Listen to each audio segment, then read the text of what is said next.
জাফরি বান্ডারসাই শ্রীলঙ্কার উভরাতে বলার। শ্রীলঙ্কার বলারটা হাসারাঙ্গার ছোটের জন্য বলারটা চান্স পেয়েছিল।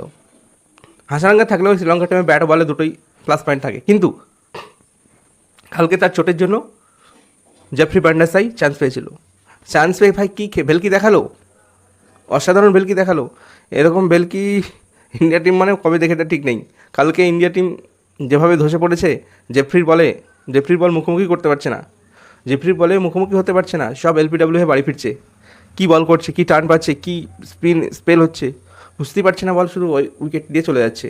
কালকে ছখানা উইকেট পেয়েছে জেফরি বান্ডারসাই 6টা উইকেট পেয়েছে কালকে। 10 ওভার বল করে 33 মাত্র দিয়েছে। 10 ওভার বল করে 33 রান দিয়েছে। Economy rate 3.3। ভাবা যায় যে কালকে হাসারাঙ্গার পরিবর্তে এসে এত ভালো পারফরমেন্স করবে, তাকে কি টিম নেওয়ার বাদ দিতে পারবে শ্রীলঙ্কা টিম? বোলারের জোরেই